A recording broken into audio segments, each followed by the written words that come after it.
সর্বকালের সেরা বাবা, আইলো সিন্ডিকেট বাবা, সরকার রেও ল্যাং মারিয়া জনগণের পকেট কাটে বাবা রে বাবা। ও বাবা সিন্ডিকেট বাবা, সাধু বাবা মারহাবা সিন্ডিকেট বাবা, সাধু বাবা মারহাবা সিন্ডিকেট বাবা। আসসালামু আলাইকুম, আপনাদের সবাইকে অজ্ঞানী বাবু চ্যানেলে স্বাগতম। বর্তমানে বাজারের যে অবস্থা, তাতে বাজারে ঢোকার আগে সবচেয়ে বেশি যে জিনিসটা নিয়ে আমাদের ঢুকতে হয় সেটা কি জানেন? সেটা হচ্ছে আত্মনিয়ন্ত্রণ। কারণ বাজারে আমরা পরে ঢুকি, আগে ঢুকে পকেট।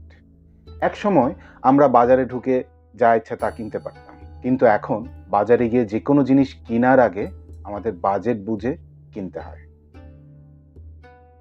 আগে বাজারে গিয়ে মানুষ বলতো ভাই ভালো মাছটা দেখান, আর এখন আমরা বাজারে গিয়ে বলি ভাই বাজেটের মধ্যে কি আছে সেটা দেখান। আর দোকানদার আমাদের দিকে এমন ভাবে তাকায় যে মনে হয় দোকানদার মনে করতেছে ভাই বাজেট নিয়ে বাজারে আসছেন কেন।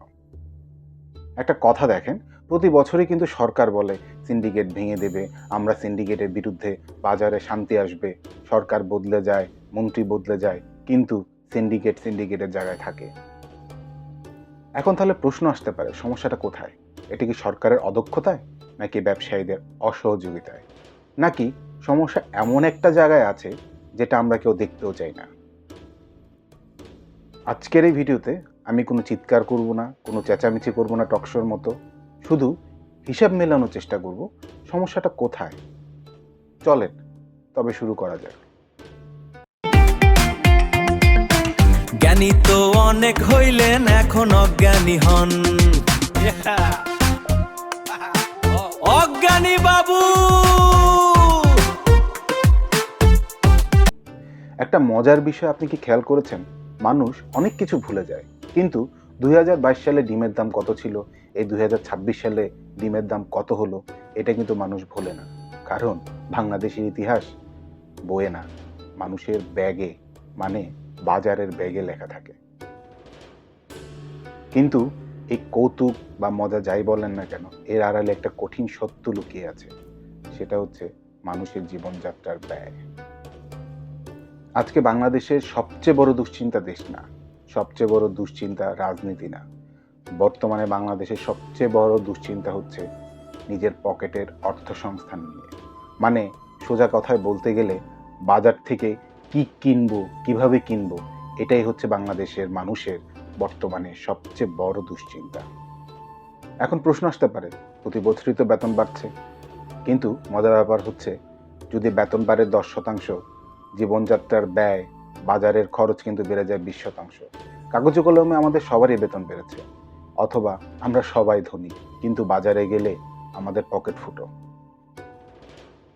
এখন অনেকেই বলবে ভাই সব দোষ সিন্ডিকেটের, কিন্তু একটা প্রশ্ন করি, চিন্তা করেন তো, এই যে ধরেন কৃষকদের কাছ থেকে ধরেন 20 টাকা দিয়ে যে একটা টমেটো কিনলো, সেটা বাংলাদেশের অন্যান্য প্রান্তে আসতে আসতে, ধরুন ঢাকায় আসতে আসতে সেই টমেটোর দাম হয়ে গেল 100 টাকা। তো 20 টাকা থেকে 100 টাকার মধ্যে যে 80 টাকা যে বাড়লো, এটা কেন বাড়লো? টমেটো কি এই বাসে বা ট্রাকে করে আসতে আসতে পিএইচডি করে ফেললো? আসলে বিষয়টা এত সহজ না। চলুন দেখি কি কি সমস্যা হচ্ছে এই কৃষকের কাছ থেকে আমাদের হাতে আসার সময়। প্রতিটি ধাপে কিছু খরচ যোগ হয়, শ্রমিকের মজুরি, ট্রাক ভাড়া, জ্বালানি, গুদাম, নষ্ট হওয়ার ঝুঁকি, ব্যাংক ঋণের সুদ, সবই বাস্তব। কিন্তু প্রশ্নটা হলো, সব খরচ কি বাস্তব, নাকি কিছু জায়গায় সুযোগও নেওয়া হয়? এখানেই শুরু হয় আসল বিতর্ক। দেখুন, সিন্ডিকেট শব্দটা আমরা খুব সহজেই ব্যবহার করি, কিন্তু অর্থনীতির ভাষায় এর ব্যবহারটা একটু অন্যরকম। যখন কোনো বাজারে একজন ব্যবসায়ীর হাতে সরবরাহের খুব বড় একটা অংশ চলে যায়, আর নতুন করে কেউ সহজে সে বাজারে ঢুকতে পারে না, তখন প্রতিযোগিতা কমে। প্রতিযোগিতা কমলে দামের উপর প্রভাব পড়ার ঝুঁকি বাড়ে। তার মানে এই না প্রতিটি ব্যবসায়ী খারাপ বা প্রতিটি দামই পরিকল্পিত।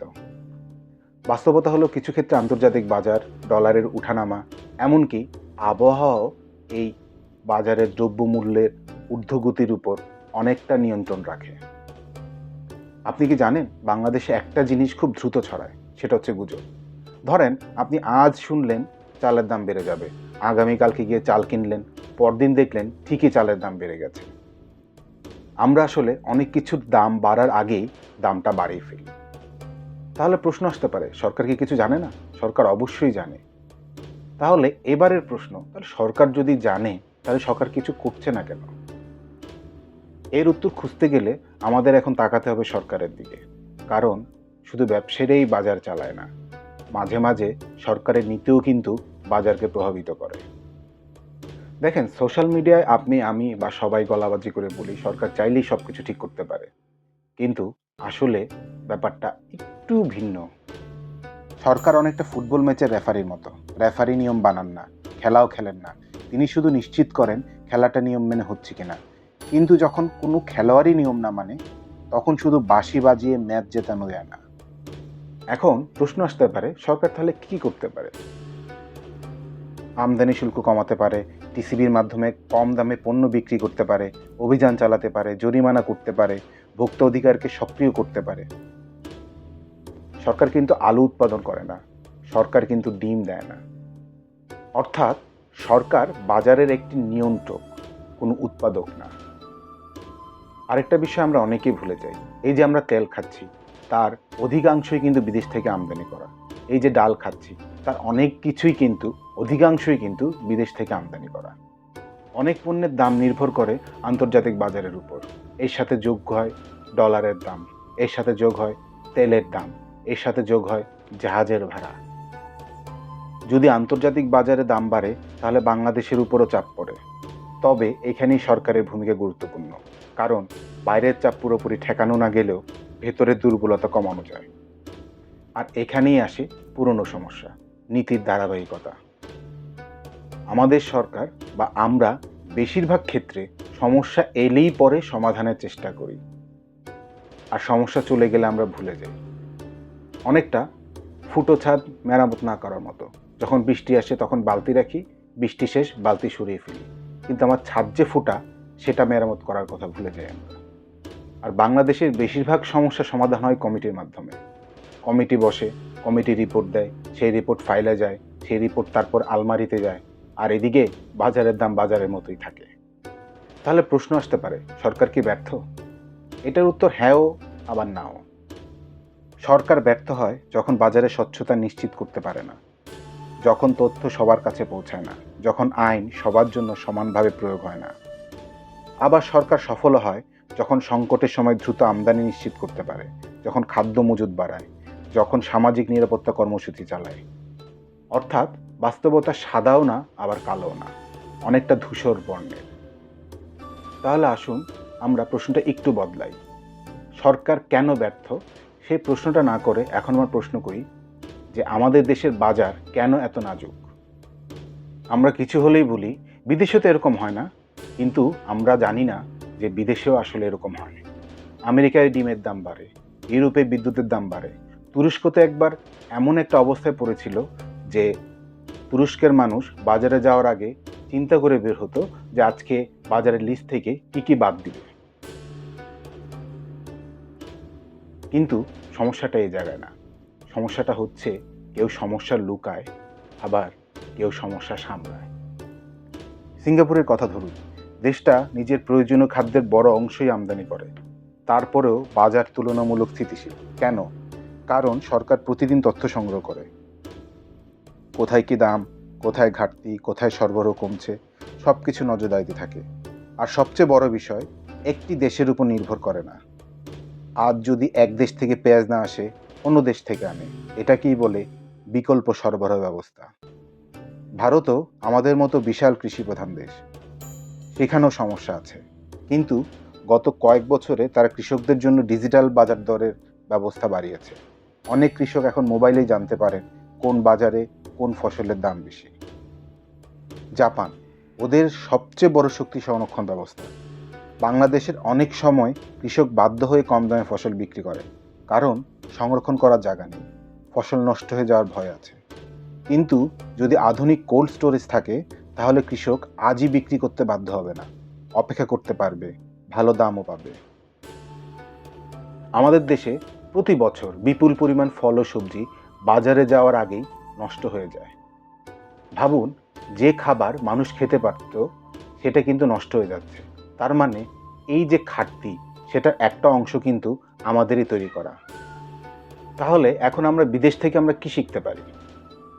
প্রথমত, কৃষকের হাতে সঠিক বাজার তথ্য পৌঁছে দিতে হবে। দ্বিতীয়ত, শুধু আলু নয়, সবজি ও ফলের জন্য কোল্ড স্টোরেজ বাড়াতে হবে। তৃতীয়, পরিবহন ব্যবস্থারও দক্ষ করতে হবে। চতুর্থ, একটি বা দুটি উৎসের উপর অতিরিক্ত নির্ভরশীলতা কমাতে হবে। আর সবচেয়ে গুরুত্বপূর্ণ, বাজারে তথ্য লুকিয়ে নয়, বাজারে তথ্য প্রকাশ করে আস্থা অর্জন করতে হবে। দেখুন, বাজারকে শুধু পুলিশ দিয়ে নিয়ন্ত্রণ করা যায় না, বাজারকে নিয়ন্ত্রণ করতে হয় বিশ্বাস দিয়ে আর দীর্ঘমেয়াদী তথ্য দিয়ে। এতক্ষণ আমরা অনেক কথা বললাম, সরকারের কথা বললাম, ব্যবসায়ীদের কথা বললাম, সিন্ডিকেটদের কথা বললাম। এখন আসুন আয়নায় আমাদের মুখটাও আমরা দেখি। কারণ বাজারের সমস্যা কোনো জাদুর কাঠি বা আলাদিনের চেরাগ দিয়ে পরিবর্তন করা সম্ভব নয়। একটা নির্বাচন, একটা মন্ত্রী অথবা একটা মোবাইল কোড দিয়ে সাময়িক সময়ের জন্য বাজারে হয়তোবা সাময়িক শান্তি প্রতিষ্ঠা করা যায়, সাময়িকভাবে বাজার দর কমানো যায়, কিন্তু এটা কোনো স্থায়ী সমাধান না। স্থায়ী পরিবর্তনটা আসে প্রতিষ্ঠান থেকে। আমাদের এখন যেটা করতে হবে, কৃষকদের তথ্য দিতে হবে। কারণ কৃষকরা জানে না আজকে ঢাকায় বাজারে তার পণ্যটা কত টাকা দরে বিক্রি হচ্ছে। আর আমরা আগে যে বললাম সংরক্ষণ ব্যবস্থা বাড়াতে হবে, এই যে আমাদের টনকে টন সবজি ফল নষ্ট হচ্ছে, এটা কিন্তু সংরক্ষণ ব্যবস্থার জন্য। এই সংরক্ষণ অব্যবস্থাপনার জন্য দায়ী কিন্তু আমাদের পরিকল্পনা। আমাদের উচিত এখন বাজারের তথ্য সবার কাছে উন্মুক্ত করে দেওয়া।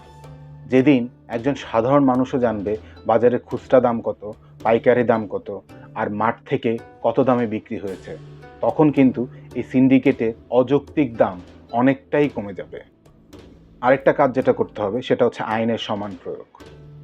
আইন শুধু ছোট দোকানদারদের জন্য না, আইন শুধু পাইকারদের জন্য না, আইন প্রয়োগ করতে হবে এমন জায়গায় যারা আসলেই সিন্ডিকেটের মাথা, বা বলতে পারেন যারাই সিন্ডিকেটকে কন্ট্রোল করে, আইন তাদের উপরই প্রয়োগ করতে হবে। সবশেষে আমাদের নতুন নতুন উদ্যোক্তাদের সুযোগ সম্ভাবনার দুয়ার খুলে দিতে হবে। কারণ যত নতুন উদ্যোক্তা আসবে, যত নতুন ব্যবসায়ী আসবে, ততই প্রতিযোগিতা বাড়বে, আর এর সুফল দিন শেষে ভোক্তারাই পাবে।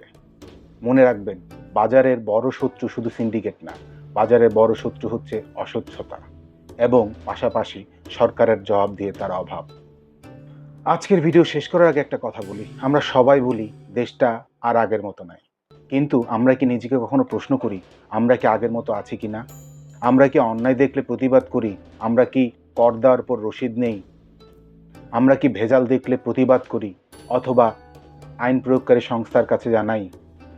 মনে রাখবেন, একটি ভালো রাষ্ট্র শুধু একটা ভালো সরকার দিয়ে হয় না, একটা ভালো রাষ্ট্র তৈরি করতে গেলে ভালো একজন নাগরিকও লাগে। যাই হোক, আজকের এই ভিডিও যদি আপনাদের ভালো লাগে তাহলে লাইক করবেন, আর যদি খুব বেশি ভালো লাগে তাহলে আশা করি সাবস্ক্রাইব করবেন। যদি বেঁচে থাকি দেখা হবে পরের ভিডিওতে। আজকের মতো বিদায়, আল্লাহ হাফেজ।